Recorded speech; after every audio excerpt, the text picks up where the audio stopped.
Hello, my name is Chris, and I'm going to start doing videos on the US variant of the Galaxy S3, and obviously there's not a Galaxy S3 right here.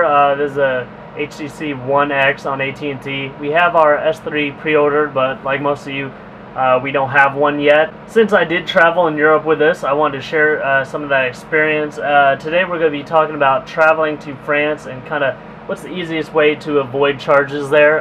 One thing, I did not care for talk and text, actually like cellular talk and text, but I did care about data. I use Google Voice to pretty much do the rest of it. I'll post my video about traveling in the UK also on this channel. Please subscribe to it and like our videos. But basically, we purchased this device and it was locked, of course, at AT&T. We didn't call them because we were new customers, but we did pay a few bucks and got a unlock code for the device, and we're pretty much positive that the Samsung will be like that also. If you have been with AT&T, for example, for a little while, you might be able to call them, tell them you're traveling, and they might give you that unlock code. Of course, this will only work for GSM variants with the SIM card. There are not too many CDMA carriers around the world, but as you can see, we got this Orange France micro SIM card. So I just put it in the device. It was already unlocked, already entered that code. If not, I think when you put a new SIM card in that it doesn't recognize, it'll give you the warning that it's locked and then you have to enter something. But basically in France it's a little bit harder to obtain these. One person said they had to use their passport. I was traveling for military and we actually couldn't go too many places, so I had someone buy the card for me. You can find these on eBay actually, and I'll put a link in the thread about that, so maybe you can go on eBay before you actually go there. You should receive something like this. It'll include the micro SIM and then some literature. Of course it's in French, so if you don't speak French or read French, I don't, it might be a little bit difficult. I think, let's see, in one of these books, 224 you can call and recharge, put more money on the SIM card. Basically the SIM cards are a little bit harder to find than the recharge cards. The recharge cards, a lot of them you can find in supermarkets.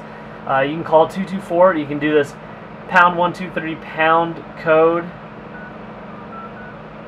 to activate it and or recharge it.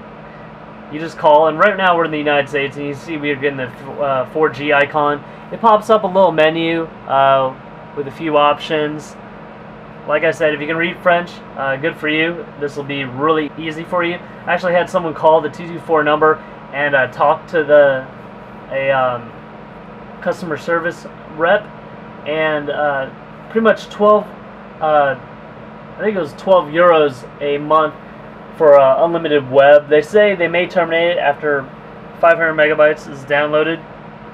I think I can go to the data here, and it'll show you how much I used in the maybe 7 days I was there.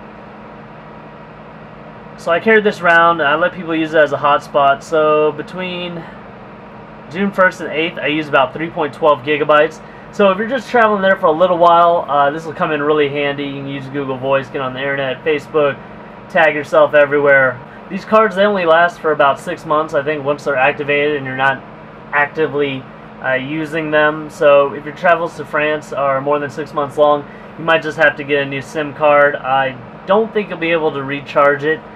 You can always try before you purchase one.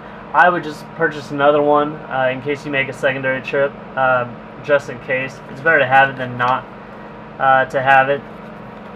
But basically, I'll compile some information together, and I'll go ahead and put it on a one of our threads on our website. I'll try to use the most recent data. I'll try to compile it and let you guys know my experience. So hopefully you'll be able to replicate that and have a good trip to France and have data pretty much everywhere you go. The Samsung Galaxy S3 should cover the same frequencies as this version on the AT&T, and probably one more frequency on the T-Mobile version. I believe I don't have a 900 GSM frequency available to me on this device, and probably it could be the same way for the S3 because I believe they try to lock it out for use in the US. So it's orange Mobicarte, I think is how it's pronounced. Like I said, you can find it on eBay, and we'll put all the links and pertinent information in our forum. So please visit our forum at US Galaxy S3, as in the number 3, not III.com.